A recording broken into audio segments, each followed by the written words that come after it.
आप देख रहे हैं इंडिया न्यूज, आपके साथ मैं हूं रचना बंसल।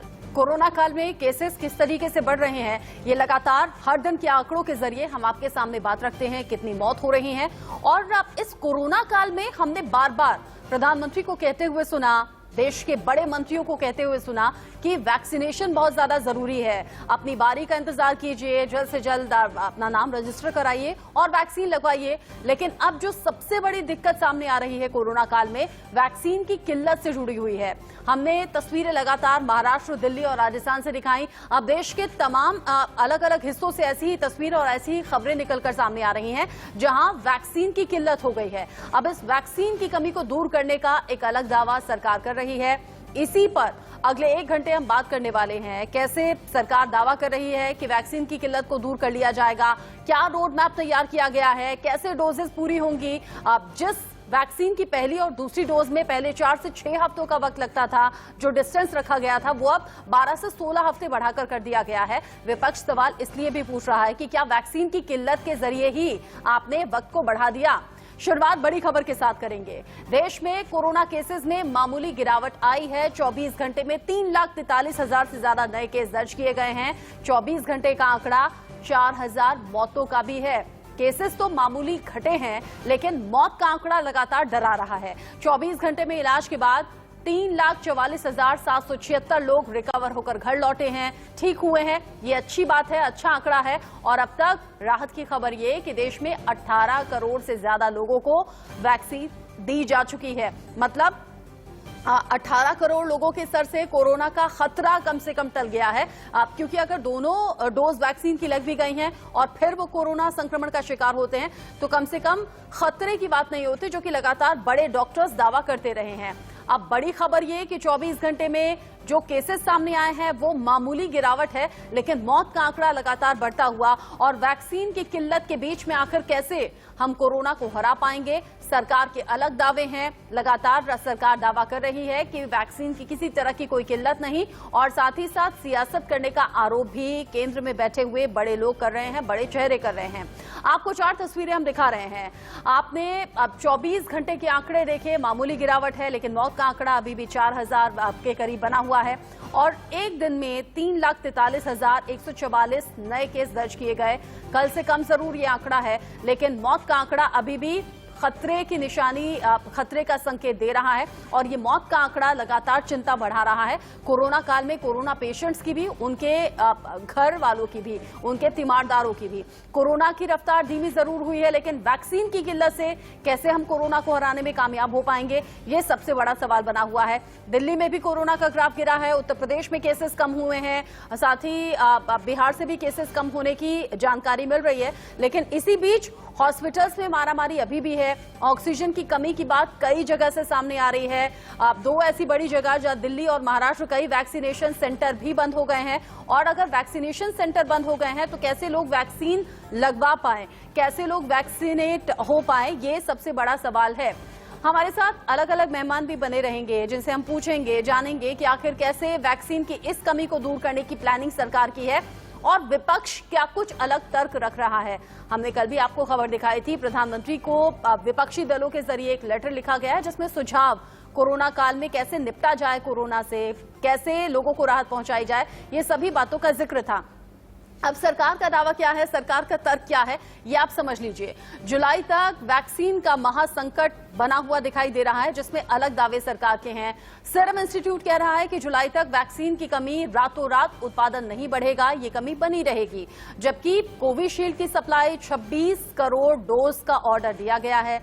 15 करोड़ डोज दिए गए हैं, 11 करोड़ अभी भी बाकी हैं। अगस्त में उत्पादन बढ़ेगा कोविशील्ड का, ये भी जानकारी है। 10 करोड़ डोज तैयार होंगे। कोवैक्सीन के करीब 8 करोड़ डोज, यानी कि 7.8 करोड़ डोज तैयार करने की बात कही जा रही है। सरकार ये भी कह रही है कि दिसंबर तक इस किल्लत को पूरा कर लिया जाएगा, लेकिन अब से लेकर दिसंबर तक में एक बड़ा डिस्टेंस है। इस डिस्टेंस में किस तरह से हम कोरोना काल में खुद को प्रोटेक्ट फील कर पाएंगे, कैसे खुद को बचा पाएंगे, ये एक बड़ा सवाल है। वैक्सीन के ग्लोबल टेंडर की रेस भी लगातार सामने आ रही है, जिसमें राज्य सरकारों के जरिए अलग अलग कोशिश हो रही है। राजस्थान 1 करोड़ डोज कह रही है जानिए कि चाहिए। कर्नाटक में 2 करोड़ डोज, उत्तर प्रदेश में 4 करोड़ डोज, क्योंकि उत्तर प्रदेश में आबादी ज्यादा है। इस तरह की डिमांड की जा रही है, लेकिन वैक्सीन है नहीं। अब ऐसे में राज्य सरकार ये भी कह रहे हैं, राजस्थान सरकार की तरफ से तो कह दिया गया कि वो विदेश से वैक्सीन लेगी, लेकिन ये प्रोसीजर भी सीधा नहीं है, इसमें भी कई पेच हैं। इस पर भी आगे हम बात करेंगे। ग्लोबल टेंडर से वैक्सीन सप्लाई से जो ब्रेकर है वो विदेशी कंपनियों से सप्लाई कब तक होगी, क्या जल्द सप्लाई हो पाएगी, ऐसे कई सवाल हैं, लेकिन इसकी कोई गारंटी नजर नहीं आती है। कंपनियों के पास दूसरों का प्री ऑर्डर अभी पहले से है, ऐसे में ये वैक्सीन की सप्लाई कर पाना संभव नहीं दिखाई देता है। विदेशों की तरफ से विदेशी वैक्सीन कंपनियां सीमित प्राथमिकता में भारत का होना तय नहीं है। अगर केंद्र सरकार की तरफ से पहल होती है तो ये एक अलग प्रोसीजर होगा। जब खरीद में भारत सरकार नहीं, राज्य हैं, तो फिर ये मुश्किल है। सप्लाई के लिए अगर कारगर है तो भारत में वैक्सीन को मंजूरी जरूरी होगी। नियम शर्तों के पालन में देरी संभव हो सकती है, लेकिन केंद्र सरकार कह रही है वैक्सीन की किल्लत इस तरीके से नहीं है जैसे कि राज्य सरकारों के जरिए, खासतौर से गैर बीजेपी शासित राज्यों के जरिए जो तस्वीर सामने रखी जा रही है, ऐसा है नहीं। महाराष्ट्र, राजस्थान और दिल्ली, जहां वैक्सीन की किल्लत की कई तस्वीर सामने आ रही है, बीजेपी का तर्क यह है कि गैर बीजेपी राज्य हैं, इसीलिए सरकार की छवि को धूमिल करने की कोशिश है। अब इस बीच वैक्सीन पर केंद्र सरकार का क्या दावा है, क्या कुछ रोड मैप है, ये भी समझ लीजिए। अगस्त से लेकर दिसंबर तक का वादा किया गया है और कहा गया है इसी बीच हम कोरोना की वैक्सीन की किल्लत को दूर कर देंगे। इसमें 216 करोड़ वैक्सीन की डोज बनाने की बात कही जा रही है। अब कैसे उपलब्ध होंगी ये जानिए। इसमें कौन कौन सी कंपनी की वैक्सीन होंगी। कोविशील्ड 75 करोड़ डोज तैयार होंगी, कोवैक्सीन की 55 करोड़ डोज, बायोलॉजिक ई की 30 करोड़, बायोवैक्सीन की 21 करोड़, जेनेवा वैक्सीन की 6 करोड़, जाइडस कैडिला वैक्सीन 5 करोड़, अब जबकि नोवावैक्स वैक्सीन 20 करोड़, स्पुतनिक भी कहा जा रहा है अगले हफ्ते ही आ जाएगी भारतीय बाजार में। 15 करोड़ डोज दिसंबर तक तैयार किए जाएंगे। भारत बायोटेक 10 करोड़ डोज तैयार करने की बात सरकार के जरिए कही जा रही है। कहा जा रहा है कि अलग अलग कंपनियों को शामिल करके इस वैक्सीन की किल्लत को बहुत जल्द दूर कर लिया जाएगा। विपक्ष फिर यह सवाल पूछ रहा है कि जब देश में वैक्सीन की आपूर्ति हुई नहीं तो क्यों बाकी देशों को वैक्सीन दे दी गई। हालांकि विपक्ष का दावा अलग है। विपक्ष आरोप यह भी लगा रहा है कि अभी भी कोरोना वैक्सीन का निर्यात बाकी देशों में हो रहा है, जबकि सरकार इस दावे को बेबुनियाद कह रही है। कोरोना से जंग का बनारस मॉडल भी एक अलग तरीके से सामने आया है, जिसको लेकर भी विपक्ष सवाल खड़ा कर रहा है। ऐसे में जो ग्रामीण और शहरी क्षेत्र हैं, यहां पर 72,000 परिवार तक दवाई पहुंचाई गई है, ये दावा यूपी सरकार का है। टेस्टिंग बढ़ाने के लिए 100 टीम्स बनाई गई हैं। रोजाना 8,000 से 9,000 सैंपल्स कलेक्ट किए जा रहे हैं। जल्द ही नतीजे के लिए RNA एक्सट्रैक्टर मशीन भी लगाई गई है, जिससे कि जल्द से जल्द नतीजे आए, ट्रीटमेंट शुरू हो सके। और यूपी सरकार कह रही है कि बनारस मॉडल की तरह ही बाकी जिलों में भी काम किया जाएगा और इसी तरीके से आंकड़े कम होते रहेंगे, कोरोना कंट्रोल में आ जाएगा। मुख्यमंत्री योगी आदित्यनाथ खुद इस पर नजर रख रहे हैं, ऐसा उनका दावा है। अब संक्रमण दर कैसे घटकर सामने आई है। उत्तर प्रदेश से राहत की खबर है कि कम केसेस आए हैं। संक्रमण दर करीब 39% हुई है और जो रोज के केसेस हैं उनमें भी कमी आई है। ऐसे में यूपी सरकार कह रही है कि जल्द से जल्द हम केसेस भी कम कर रहे हैं। हॉस्पिटल्स का जो स्वास्थ्य व्यवस्था है वो भी दुरुस्त की जा रही है, कहीं भी ऑक्सीजन की कमी नहीं है। इसी तरह से तस्वीर दिल्ली में भी सामने आई है और ये कहा जा रहा है कि बाकी जगह भी धीरे धीरे केसेस में कंट्रोल होगा। कोरोना से जंग का बनारस मॉडल अब चर्चा का विषय बना हुआ है, लेकिन हाँ, ये जरूर पूछा जा रहा है अलग अलग वक्त पर अलग अलग कोर्ट के जरिए भी, यूपी सरकार से, बिहार से भी, मध्य प्रदेश से भी, कि अगर आउट ऑफ कंट्रोल कोरोना नहीं है, अगर केसेस आउट ऑफ कंट्रोल नहीं है, तो फिर कैसे अलग अलग जगह नदियों में शवों को बहते हुए देखा जा रहा है, कैसे लाशें तैर रही हैं। अब आप इस बीच ये भी जान लीजिए, ऑक्सीजन जो बार बार जिक्र इस कोरोना काल में हमने सुना है, ऑक्सीजन की कहां कितनी डिमांड रही, कितनी सप्लाई हुई और अब इसमें अंतर क्या कुछ नजर आ रहा है। पहले सप्लाई हो रही थी 1900 सिलेंडर्स की, अब 4500 सिलेंडर्स की सप्लाई हो रही है, यानी कि अब ऑक्सीजन की किसी तरह से किल्लत नहीं है। अब कल ही खबर यह भी आई थी कि दिल्ली में पहले 700 मीट्रिक टन ऑक्सीजन की जरूरत थी, जो अब घटकर 582 मीट्रिक टन हो गई है। अब ऐसे में वाराणसी और आसपास के बंद जो ऑक्सीजन प्लांट हैं उन्हें फिर से चालू किए जाने की बात सामने आ रही है। ऑक्सीजन एक्सप्रेस और टैंकर के जरिए ऑक्सीजन की सप्लाई दुरुस्त की गई है और इसे धीरे धीरे पूरे उत्तर प्रदेश में व्यवस्थित तरीके से पहुंचाया जाएगा ताकि किसी भी तरह से कोई दिक्कत ना हो। हम बात करेंगे, हमारे साथ अलग अलग मेहमान जुड़ेंगे। हमारे साथ कपिल श्रीवास्तव हैं जो कि समाजवादी पार्टी की तरफ से हमारे साथ जुड़े हुए हैं और कांग्रेस नेता मुदित अग्रवाल हमारे साथ जुड़ गए हैं। जैसे जैसे और मेहमान, क्योंकि डॉक्टर भी हमारे साथ जुड़ेंगे, बीजेपी लीडर भी हमारे साथ जुड़ेंगे, उनसे हम बात करेंगे। लेकिन सबसे पहले कपिल जी, आपसे ही मैं सवाल कर लेती हूँ। उत्तर प्रदेश सरकार जो दावा कर रही है, क्या वाकई धरातल पर जाकर देखें तो सच्चाई है इसमें? क्या वाकई उत्तर प्रदेश में केसेस कम हो गए हैं? क्या वाकई वाराणसी मॉडल सच है? देखिए, योगी सरकार तो शुरू से ही आंकड़ों की फर्जीबाजीगिरी में अपने आप को लगा रखी है। अगर वाकई ये कोरोना के विरुद्ध युद्ध कर रहे होते तो फर्जी आंकड़े नहीं परोसते। और ये कपिल श्रीवास्तव या समाजवादी पार्टी या विपक्षी दल का आरोप नहीं है। 11 तारीख को प्रयागराज उच्च न्यायालय के अंदर जो इनकी शपथ पत्र दिया गया उसमें इन्होंने माना है कि इन्होंने टेस्टिंग को कम कर दिया है। हाँ। तो जब आप टेस्टिंग कम कर देंगे और कम लोग की टेस्टिंग होगी तो उसमें संक्रमण भी कम लोगों का आएगा। फिर आप अपना डाटा दिखा लेंगे कि आपने बहुत अच्छा काम किया, आपने रिकवरी कर ली। हाँ।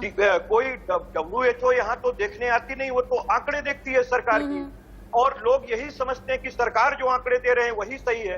लेकिन हकीकत यही है कि अगर आप रोज का डेली स्थानीय पेपर भी देख लें तो आपको पता चलेगा कि फला हॉस्पिटल में इतने लोगों की मौतें हुई, फला हॉस्पिटल में इतने लोगों की मौतें हुई। लेकिन जो सरकारी अपलोड हो रहा है उसमें 2 मौतें दिखाई जा रही। मतलब 50-100 मौतें पे 2-4 मौतें चढ़ाई जाती हैं और अपनी जो निष्कर्मता है उसको छिपाया जाता है। इस तरीके की सरकार काम कर रही है और प्रयागराज के अंदर बयान हल्फी देकर के इस बात का मैं एक बात पूछना और ये शहरों का हाल है, गांव में तो क्या आंकड़ा है बीमारों का, क्या आंकड़ा है मौत का, वो तो बहुत दूर की बात है।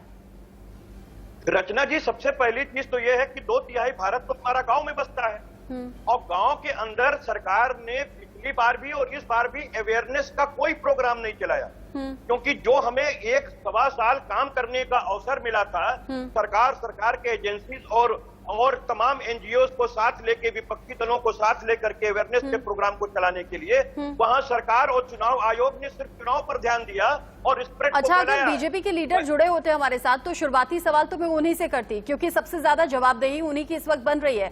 लेकिन आपसे मैं इसलिए पूछना चाह रही हूँ, आप तो मुख्य विपक्षी दल हैं उत्तर प्रदेश में, आप विपक्ष भी काम कर रहा है लोगों की जागरूकता के लिए, उनकी मदद के लिए? इसमें कहीं दो राय नहीं है कि हम अपने सीमित साधन, यानी कि हमारे जो कार्यकर्ता, हमारे जो नेता हैं वो फील्ड में काम कर रहे हैं। और यही नहीं, हम लोगों ने ऑक्सीजन सिलेंडर भी पहुंचाने का काम किया। हम लोगों ने NGOs के माध्यम से भी लखनऊ के अंदर सरकारी अस्पतालों में सिलेंडर देने की बात चेष्टा की थी, लेकिन जिला अधिकारी वहां के कोई पत्र का जवाब उन्होंने नहीं दिया। अंत में वेदांता में देना पड़ा। कांग्रेस ने भी दिया है और समाजवादी पार्टी ने भी दिया है। हमारे वहां के लोकल लीडर जो कि स्वयं डॉक्टर हैं और उनके पास अपने चिकित्सालय हैं, उन्होंने अपने पास से भी ऑक्सीजन सिलेंडर देने का काम किया। जहां तक अवेयरनेस का प्रोग्राम है, लॉकडाउन के अंदर ये किसी को निकलने तो दे नहीं रहे। हाँ। इनकी अपनी एजेंसीज वो काम कर नहीं रही है। आप मुझे बताइए, 2/3 भारत जब जो हमारा गांव के अंदर रहता है जिसमें अवेयरनेस का प्रोग्राम नहीं है, बहुत से ग्रामीण इस बात को मानते हैं कि नहीं, ये सर्दी खांसी जुकाम है, इससे बड़ा कुछ नहीं है। हाँ। और ये इसी तरीके की महामारी गांव के लोग आज भी ये कहते हैं कि कोरोना कुछ नहीं है, कोरोना तो वहम है, और जब वहां घर घर बुखार हो गया है तब लोगों की स्थिति बहुत ज्यादा खराब है। मुदित अग्रवाल जी, अगर देश में सिर्फ बुखार ही नहीं हुई है, हाँ, मुसलसल मौतें हुई हैं, हो रही हैं, बिल्कुल। तो आप गंगा में, नदियों में बिल्कुल वो जो लाशें तैर रही हैं वो सबूत है इस बात का कि गांव में किसी की कोई देखरेख नहीं है, कोई पूछने वाला नहीं है। मुदित जी, जिस तरह की स्थिति है देश में, आउट ऑफ कंट्रोल है कोरोना, अलग अलग हिस्सों में कोई हिस्सा ऐसा बचा नहीं जहां कोरोना फैला ना हो या फिर भयावह रूप ना दिखाया हो, लेकिन स्थिति तब ज्यादा बिगड़ गई जब गांवों तक पहुंच गया है कोरोना। देखिए, जब हमने कोरोना की जो सेकेंड वेव आनी थी, सबको पता था वो सेकेंड वेव, एटलीस्ट साइंटिस्ट और डॉक्टर्स को पता था सेकेंड वेव आएगी। लेकिन कहीं ना कहीं जो हमारे पीएम साहब थे या दिल्ली में केजरीवाल साहब थे, वो अपनी पीठ थपथपाने में लगे हुए थे कि हमने कोरोना को कंट्रोल कर लिया। तो कहते हैं ना, उनका ध्यान वहां से हट गया, उनको लगा हमने तो इस पे विजय पा ली। ये हमने सबसे बड़ी गलती की। मैं बार बार हर चैनल पे आके यही कहता हूं, जो हो गया, हम पास्ट में जाके चीजों को ठीक नहीं कर सकते। कम से कम अभी देखें, अपना आंकलन करें, ये देखें हमने गलती क्या की है और आगे उसको कैसे सुधारें। हाँ। आज शहरों में भी कोरोना है, गांव में भी कोरोना है। हाँ। गांव की हालत बहुत बुरी है, शहरों की हालत भी बहुत बुरी है। गांव में एक दिक्कत और है, वहां टेस्टिंग सेंटर्स ही नहीं है कहीं, तो लोगों की मौत बहुत हो रही है, लेकिन उनको कोविड क्लासिफाई नहीं किया जा रहा क्योंकि उनके पास कोविड पॉजिटिव सर्टिफिकेट नहीं है। और ये चीज दिल्ली में भी हो रही है। देखिए, दिल्ली में टेस्ट हमने 1,08,000 जो अप्रैल 14 को कर रहे थे, हाँ। अब वो आके 70,000 टेस्ट कर दिए, जबकि कोरोना का इतना प्रकोप था, हमें वो टेस्ट की क्वांटिटी बढ़ाने के बजाय हमने उसको कम कर दी। और क्या हम टेस्ट कम करके, टेस्ट की रिपोर्ट डिले करके क्या ये कहना चाह रहे कि कोरोना कम हो गया? तो इसका मतलब है हमने अभी भी कोई सबक नहीं सीखा है। जैसे हम पहले कर रहे थे, आज भी सिचुएशन को सिर्फ हेडलाइन मैनेजमेंट करने की कोशिश कर रहे हैं। मैं और मुझे लगता है केजरीवाल जी से और प्रधानमंत्री जी से इल्तिजा करता हूं, ये बहुत ही सीरियस मामला है।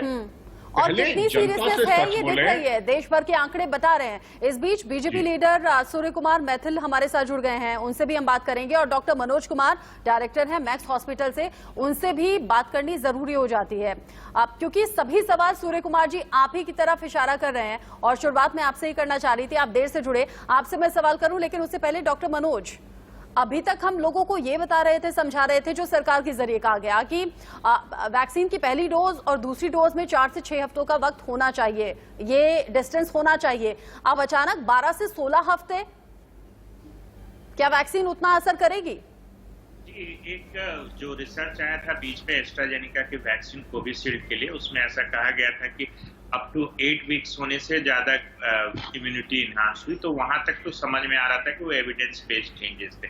बट अभी कुछ और चीजें जैसे नए उभर के आई हैं, जैसे आपने देखा होगा कि हेट्रोलोगस वैक्सीन, मतलब पहला डोज कुछ और वैक्सीन का है, दूसरा डोज किसी और वैक्सीन का लगा। खास करके जो हमारे यहाँ जो कोविशील्ड वैक्सीन है, इसका जो कनाडा में शुरू में लगा था, और फिर ये एक जो क्लॉट बन रहा था शरीर में, जिसको हम लोग बोलते हैं कि थ्रोम्बोसाइटोपिनिया हो रहा था, तो वैसे सिचुएशन में उन्होंने सेकेंड डोज फाइजर का भी लगाया। तो चीजें चेंजेस आ रहे हैं, बट मुझे ऐसा लगता है कि अभी जो थोड़ा सा जो चेंज समय बढ़ाया गया है, हाँ। उसमें थोड़ा सा ये कारण बन रहा है कि वैक्सीन की शॉर्टेज या क्रचेज जो हम लोग फील कर रहे हैं, क्योंकि 8 हफ्ते तक का गैप 2 डोज के बीच में तो डॉक्यूमेंटेड है या एविडेंस बेस्ड है कि जितना आप अगर कोविशील्ड के 2 डोज का जो गैप है वो आप 8 हफ्ते तक बढ़ाएंगे तो इम्यूनिटी बेटर। हाँ, और ये जो 12 से 16 हफ्ते कर दिया गया, सर असर करेगी वैक्सीन पहली डोज के बाद जब दूसरी डोज में इतना ज्यादा अंतर होगा? देखिए, असर तो करेगी। अब इस पे कोई अभी स्टेट डेटा नहीं मैं दे सकता हूँ, क्योंकि ऐसा कोई स्टडी नहीं है जिसमें कि 16 हफ्ते तक का गैप रखा गया है। तो अगर कुछ ऐसा नहीं है, बूस्टर डोज तो फायदा करेगा, बट आपको ये पता है कि सेकेंड डोज के करीब करीब 2 वीक्स के बाद कंप्लीट इम्यूनिटी डेवलप होती है। तो जो भी होना चाहिए, दिल में साइंस रखना चाहिए, दिल में पॉलिटिक्स नहीं रखना चाहिए कोविड मैनेजमेंट। सूर्य कुमार जी, जवाब दीजिए। 4 से 6 हफ्ते बढ़ाकर 12 से 16 हफ्ते कर दिए, डॉक्टर्स भी कह रहे हैं, एक्सपर्ट भी कह रहे हैं कि हाँ ये अंतर ज्यादा हो गया। मजबूरी क्या रही, प्लानिंग में कमी रही क्या? रचना जी, मैं अभी डॉक्टर साहब को सुन रहा था, मुझे जानकारी नहीं है कि डॉक्टर साहब को इतनी कम जानकारी अगर इस डोज के ऊपर है तो मुझे बड़ा दुख है, और मैं आशा करता हूं कि हमारे डॉक्टर साहब भी अपनी जानकारी को थोड़ा सा अपडेट करें। देखिए, तो ये डोज के अंदर जो डिस्टेंस की बात हुई है, ये विपक्ष भी झूठे आरोप लगा रहा है, ये शॉर्टेज के ऊपर हो, ये डिस्टेंस मतलब सूर्य कुमार जी, मतलब क्या आप ये कह रहे हैं कि जो आप अभी पिछले दिनों, वही तो मैं कह रही हूँ, क्वेश्चन पूछा, मैं वही तो पूछ रही हूँ सर, जो पिछले दिनों आप लोग कह रहे थे 4 से 6 हफ्ते होना चाहिए, वो गलत था या ये गलत है? अरे हम कह तो रहे हैं, हम बता रहे हैं, आप सुन लीजिए ना, 2 मिनट सुन लीजिए, आप मेरी पूरी बात मुझे 2 मिनट पूरा बोलिए, उसके बाद आपके मैं पूरा दूं। हाँ। देखिए, ये जो डिस्टेंस है, ये डिस्टेंस सरकार ने क्रिएट नहीं किया है, ये डिस्टेंस जो है, ये नई जो मेडिकल जर्नल्स आई है, जो नई जानकारी आई है, उसके बाद ही ये डिस्टेंस क्रिएट हुआ। अच्छा। और ये डिस्टेंस सरकार ने क्रिएट नहीं किया है। हाँ। ये डिस्टेंस जो क्रिएट किया है वो distance national technical advisory group of immuniser मतलब NTAGI हाँ। उन्होंने क्रिएट किया है। उन्होंने कहा है कि यदि पहली डोज के बाद दूसरी डोज 12 से 14 वीक के बीच में लगेगी तो इम्यूनिटी में 36% का बूस्ट आएगा। और यही चीज द लेसेंट जो जर्नल है मेडिकल जर्नल उसमें भी छपा था। आधार पूनावाला ने भी इस चीज को पहले भी बोला था कि यदि डिस्टेंस बढ़ेगा तो इसमें इम्यूनिटी ज्यादा बूस्ट होगी। और ये केवल कोविशील्ड के लिए है, कोवैक्सीन के लिए नहीं है। यदि आप इस विषय पर बात करें, इस पॉइंट पे बात करें कि शॉर्टेज है वैक्सीन की, हाँ। इसलिए सरकार ने आगे बढ़ा दिया, तो वो दूसरी वैक्सीन जो है हाँ। कोवैक्स उसके लिए भी यही सेम आता जो डायरेक्शन है कि पहली डोज जो है फर्स्ट डोज के बाद। अच्छा, मतलब ये संयोग है क्या? वीक के भी ये संयोग है क्या कि वैक्सीन की कमी है नहीं और है। अब वो सलाह याद आ रही है? वैक्सीन के ऊपर जो मेडिकल जर्नल आएंगे, हाँ। जो नई जानकारी आएंगी, उस हिसाब से सरकार इसको आगे फॉरवर्ड करेगी। ये आप भी जानते हो, मैं भी जानता हूँ कि ये पैंडेमिक जो है ये पहली बार आया है, किसी को उसकी जानकारी नहीं है। जो डोजेस बनी है वो भी पहली बार बनी है। ये अभी इनिशियल फेज है, तो जो जो चीजें अपडेट हो रही है उसको ठीक आगे है। अपडेट आप किया कह जा रहे रहा हैं है। इसमें तो ठीक कोई है। प्रश्न उठाना ठीक नहीं है। चाहिए। आप कह रहे हैं कोविशील्ड को लेकर ये डिस्टेंस बढ़ा दिया गया। मान ली मैंने आपकी बात के पहले 4 से 6 हफ्ते कहा था, अब 12 से 14 हफ्ते वो वक्त बढ़ गया है कि इम्यूनिटी ज्यादा बूस्ट होगी, इतना अंतर होना चाहिए। बाकी वैक्सीन को लेकर कोई किल्लत नहीं होगी, ये गारंटी है? बिल्कुल गारंटी है। कल आपने देखा ही हमारे जो वैक्सीनेशन और सर, जो वैक्सीनेशन सेंटर जगह जगह बंद हो गए हैं वो वैक्सीनेशन सेंटर्स जो जगह जगह बंद हो गए हैं, वो आप देखिएगा कि ज्यादातर विपक्षी सरकारों द्वारा क्रिएट किया एक बहुत बड़ा जो है बलून है। मतलब आम लोग झूठ बोल रहे हैं, जो रोजाना चक्कर लगा रहे हैं कि कब उनका नंबर आएगा वैक्सीन को लेकर, वो आम लोग भी प्रोपेगेंडा चला रहे हैं आपके खिलाफ। ऐसा ही है ना? डॉक्टर मनोज कुछ कहना चाह रहे हैं, डॉक्टर मनोज कुछ कहना चाह रहे हैं। चूंकि आपने कहा मैक्स हॉस्पिटल, इतने बड़े हॉस्पिटल के डायरेक्टर को चूंकि आपने कहा कि अपनी जानकारी थोड़ी बढ़ा लें, तो शायद डॉक्टर मनोज कुछ कहना चाह रहे हैं। जी, मैं इनको पूरी जानकारी दे देता हूं। जो हमारे जानकारी पे सवाल उठा रहे हैं इनको मैं बता देता हूं। इनको पता होना चाहिए कौन से जर्नल में निकला था। लांसेट में ये पब्लिश हुआ था। उन्होंने 12 वीक का टाइम बताया था और 26% एफिकेसी की बात पढ़ने की कही थी। वो एक वजह था जिसकी वजह से हमने 12 वीक्स तक का टाइम रखा था। बट ये अपनी बात करें और हमें हमारी जो मेडिकल नॉलेज है उसमें ये अपना आकलन न करें तो बेहतर होगा, क्योंकि मैं इनका कोई नॉलेज नहीं उठा रहा हूँ। मैं आपको इतना कह रहा हूँ कि ये जो भी डिस्टेंस क्रिएट किया गया है वो एक बहुत ही जिम्मेदार ग्रुप के द्वारा जो कि इन जिम्मेदारी तो हम देख ही रहे हैं ना सूर्य कुमार मैथिल जी, हम जिम्मेदारी तो हम देख ही रहे हैं, कोई भी हाथ नहीं है। अरे मैं कह रही हूँ आप जैसे जिम्मेदार तो हम देख ही रहे हैं। हम देख रहे हैं कि केसेस लगातार बढ़ रहे थे, चुनाव प्रचार हो रहा था, रैलियां हो रही थी, केसेस बढ़ने दिए, और आज तो हम देख रहे हैं जिम्मेदारी। नदियों में अलग अलग जगह जो लाशें बह रही हैं वो जिम्मेदारी देख रहे हैं। देखिए रचना जी, मैं फैक्ट्स की बात करूंगा। मैंने इनको जवाब दे दिया है, मैंने इनको एविडेंस बता दिया है कि कहां से ये स्टडी आई थी। लैंसेट की स्टडी है, 26% ज्यादा इम्यूनिटी एनहांसमेंट देखी गई थी अगर 12 वीक तक का समय लिया गया था। बट ये कोई इंडेफिनिट पीरियड का गैप कभी भी रिकमेंडेड किसी जर्नल ने नहीं किया है। मैंने आपको पहले कहा कि यहाँ पे मैं राजनीति करने नहीं बैठा हूँ, यहाँ दिल में साइंस रख के डिस्कशन की। एक डॉक्टर होता है, वो राजनीति से दूर होता है और वो वही बात बोलेगा जो लोगों के हेल्थ के फेवर में होगी। मुदित अग्रवाल जी, ये जो बार बार बीजेपी कह रही है गैर बीजेपी शासित जो राज्य हैं वहां प्रोपेगेंडा चलाया जा रहा है, केंद्र सरकार की छवि को धूमिल किया जा रहा है, क्या जानबूझकर वैक्सीन खत्म कर दे रहे हैं आप लोग? क्या जानबूझकर लोगों को धक्के खिलवा रहे हैं कि हाँ वैक्सीन नहीं है? क्या जानबूझकर वैक्सीनेशन सेंटर बंद हो गए? देखिए, बड़ा वैक्सीन की समस्या किसी को समझनी है तो बहुत आसान शब्दों में समझ में आ सकती है। वैक्सीन में एक डिमांड है, एक सप्लाई है। जब आपने 18 साल से ऊपर सबके लिए खोल दिया तो हिंदुस्तान में 100 करोड़ लोग हैं 18 साल से ऊपर के। इसका मतलब है आपको 200 करोड़ वैक्सीन चाहिए। सप्लाई कितनी है आप खुद ही देख लीजिए, सप्लाई है आपके पास तकरीबन 7 करोड़ हर महीने की, अगर आप कोवैक्सीन और कोविशील्ड दोनों की मिला देते हैं तो इसके हिसाब से तो आपको 25 महीने चाहिए ना कवर करने के लिए। ये तो सिंपल सा गणित और मैथ्स है। अगर कोई समझना नहीं चाह रहा उसको, तो मेरे पास उसका कोई इलाज नहीं है। डिमांड और सप्लाई का गैप देख लीजिए। जो बात मैं पहले कह रहा था, चाहे प्रधानमंत्री हो, चाहे केजरीवाल जी हो, चाहे चीफ मिनिस्टर्स हो, आप आंकलन करें कि आपके पास वैक्सीन की सप्लाई क्या आ सकती है। मई में कितनी होगी, जून में, जुलाई में, अगस्त में, सितंबर में, और उस हिसाब से अपनी वैक्सीन स्ट्रैटेजी बनाएं। देखिए, मैं हमेशा कहीं ना कहीं ये कहता हूं, जब आपने 18 साल से ऊपर लोगों के लिए खोला था, वो एक पॉपुलर मूव था। वो यंग लोगों को सिर्फ खुश करने के लिए था। जैसे वो कहते हैं ना, लॉलीपॉप पकड़ा दी हाथ में, तो इन्होंने वो काम किया था। अब सबको समझ में आ रहा है, जब डोज है ही नहीं तो आप पूरी करोगे कैसे? तो वैक्सीन सेंटर तो बंद होने ही है ना, चाहे वो यूपी में भी होंगे, वो मध्य प्रदेश में भी होंगे, वो बीजेपी शासित में भी होंगे, बाकियों में भी होंगे, क्योंकि डोजेज ही नहीं है आपके पास। देखिए, दूसरे जो एफिकेसी की बात डॉक्टर साहब ने की थी, बिल्कुल सही बात है।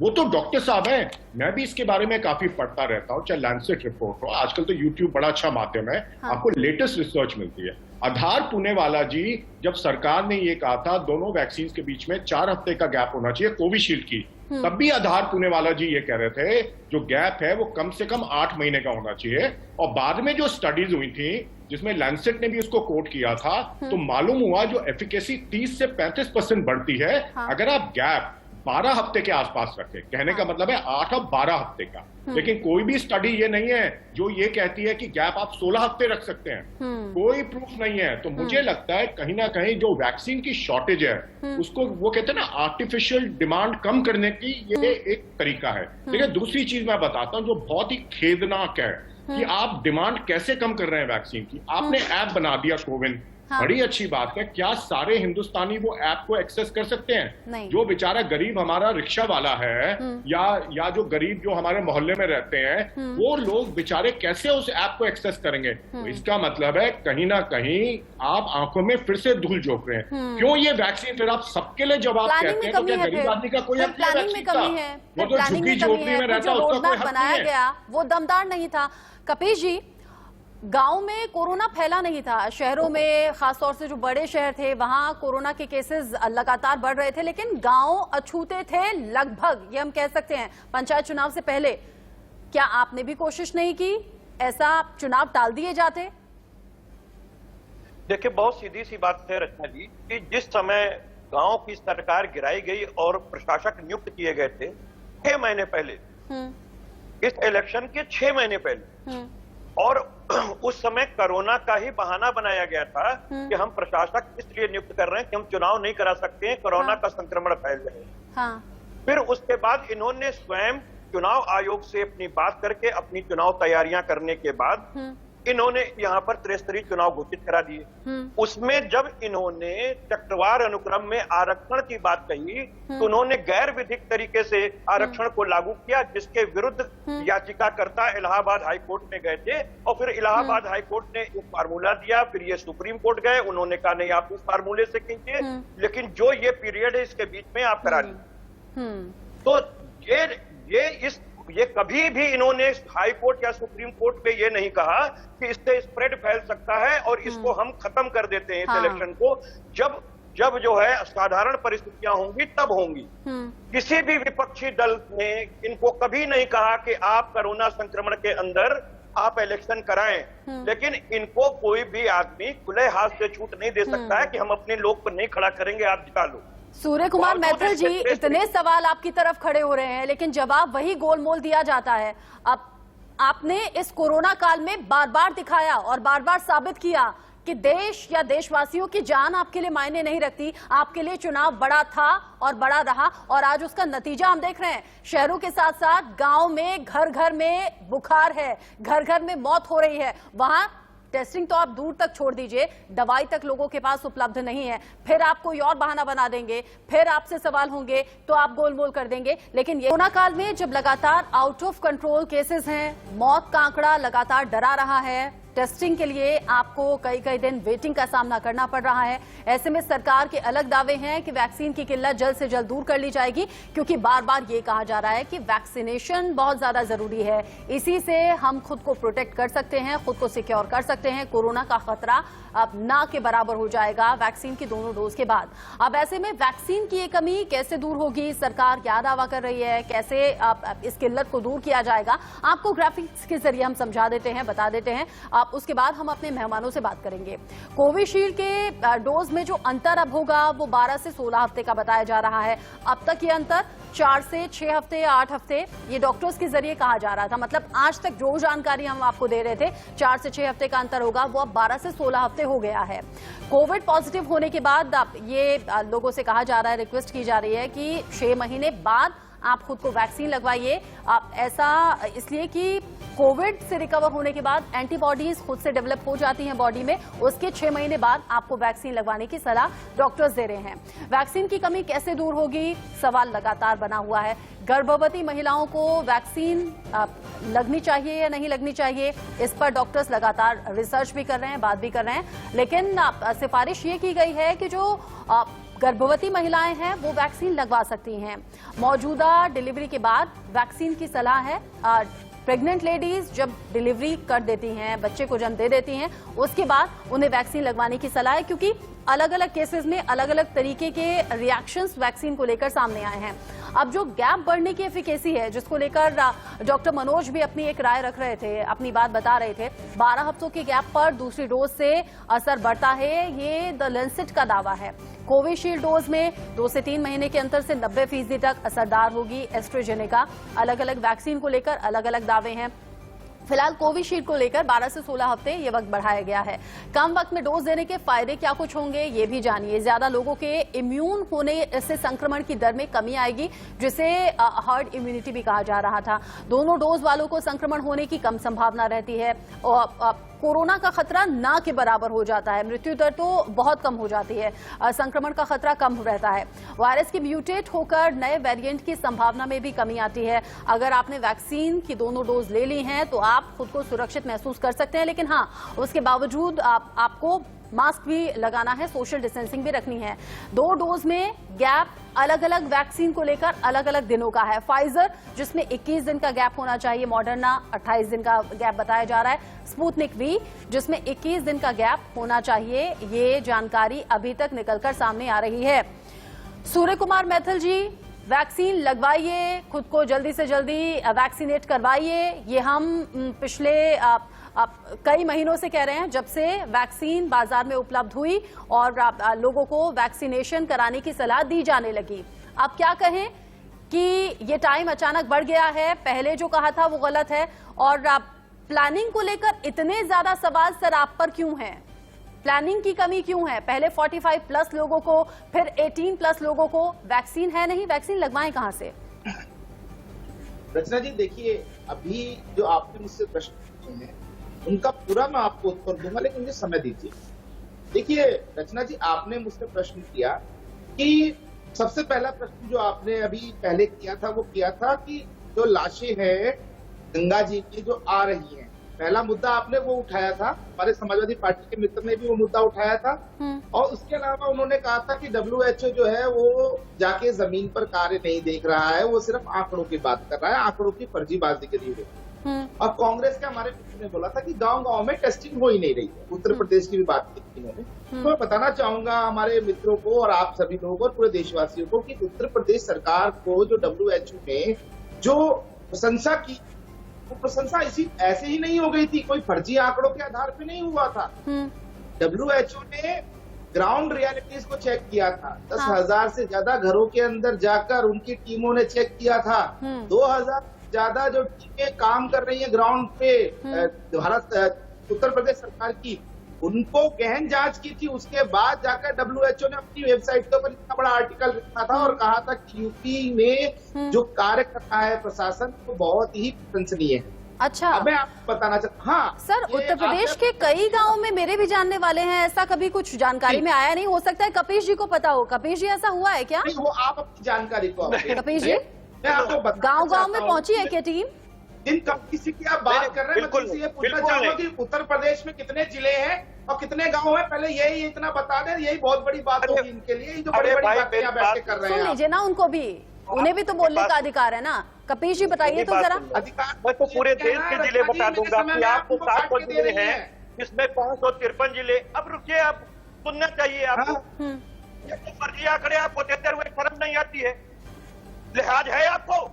प्रयागराज शर्म हाईकोर्ट आपको के आना अंदर चाहिए, झूठ आप लोग फैलाते हो। ये मेरी बात है। अरे अखिलेश जी सुनिए, क्या कह रहे थे शुरुआत में? सुनिए, बीजेपी की अरे कपीश जी, शायद सूर्य कुमार मैथिल जी ये इशारा कर रहे हैं, सुनिए लड़िए मत, शायद सूर्य कुमार मैथिल जी ये इशारा कर रहे हैं कि त्रिवेंद्र रावत ने सही कहा था, कोरोना तो एक जीव है, उसे भी जीने का अधिकार है। ऐसे ऐसे तो बड़े बड़े लॉजिक देते हैं आप लोग। मुदित जी, इस सोच के साथ कोरोना से कैसे जीतेंगे हम? मुदित जी, प्रयागराज में जो इन्होंने बयान हल्की थी, उसके अंदर इन्होंने माना है कोरोना जीव है, जीने का अधिकार है, वो रूप बदल रहा है, वो बहरूपिया है। कैसे कैसे कैसे कैसे बयान सर? और उसके बाद बात करके आज झूठ बोल रही है। इनको आप चुप करेंगे तो मैं चुप करूंगा। आप मुदित जी को बोलने दीजिए, मुदित जी को बोलने दीजिए। अरे सर चिल्लाइए मत, मुदित जी को बोलने दीजिए। मोदी जी। सरकार केवल हेडलाइन मैनेजमेंट कर रही है, सरकार केवल हेडलाइन मैनेजमेंट कर रही है। देखिए एक second, Shrivastava ji please 2 minute. कोई जरूरी नहीं गया है, श्रीवास्तव जी, झूठ बोलते हैं ये। श्रीवास्तव जी शांत हो जाइए। ओके, देखिए मैं आपको दोबारा से बता रहा हूं, अगर हमें इस कोरोना से लड़ना है तो हमें आपस में मिलके काम करना पड़ेगा। लेकिन मिलके काम तब होगा जब सबकी नीयत साफ होगी। हाँ, नीयत साफ होना बहुत जरूरी है, सच को जानना बहुत जरूरी है, सच को मानना बहुत जरूरी है, और फिर साथ में मिलके काम करें, एक लॉन्ग टर्म स्ट्रैटेजी बनाएं। देखिए वो स्ट्रैटेजी क्या है? वो है अपनी जो स्वास्थ्य व्यवस्थाएं हैं उनको सुदृढ़ करें, पहला। दूसरा, जो वैक्सीनेशन है उसका एक कारगर कार्यक्रम बनाए कि कैसे हम हर हिंदुस्तानी को वैक्सीनेट कर सकते हैं, और उनको भी कर सके जो कोविन ऐप का इस्तेमाल नहीं कर सकते। हाँ। उसके लिए हर जगह हमें सच्चाई से और बात करनी पड़ेगी। और मुदित जी मुझे ऐसा लगता है कि जो चुनावों के दौरान होता था ना, गांव गांव जाना, गली गली जाना, प्रचार करना, वोट मांगना, वो अब होना चाहिए। कोरोना के खिलाफ इस जंग में लोगों को जागरूक भी करना चाहिए, दवाई उपलब्ध हो, टेस्टिंग शुरू हो। लेकिन सूर्य कुमार मैथिल जी फिर कह देंगे चुनाव बड़ी चीज है, पेट्रोल डीजल के दाम बढ़ते रहेंगे, हमारे पास इंतजाम पूरे नहीं है क्योंकि हम विकासशील देश हैं, और इसी तरह के बहाने लगातार हम देख रहे हैं और नतीजा सिफर है। मौत का आंकड़ा लगातार डरा रहा है, केसेस आउट ऑफ कंट्रोल हैं। थोड़ा सा सोचिएगा सूर्य कुमार मैथिल जी, क्योंकि जवाबदेही आपकी बनती है, आप देश में हैं, केंद्र सरकार में हैं, ठीक है, क्योंकि वक्त की कमी है। एक छोटा सा प्रश्न और करना चाहता हूं हमारे मित्र से। सर अब प्रश्न का वक्त नहीं है, सॉरी। आप सभी का बहुत बहुत शुक्रिया। सूर्य कुमार मैथिल जी, कपीश श्रीवास्तव जी, मुदित अग्रवाल जी और डॉक्टर मनोज कुमार हमारे साथ जुड़े हुए थे, जो कि बता रहे थे कि कैसे ये स्थिति भयावह हो रही है। लेकिन इससे बचने का उपाय सिर्फ और सिर्फ आपकी सावधानी है, क्योंकि इंतजाम कैसे हैं, स्वास्थ्य व्यवस्था कैसी है, ये पिछले कई दिन से आप और हम लगातार देख रहे हैं। सावधान रहिएगा, अपना और अपने परिवार का ख्याल रखिएगा।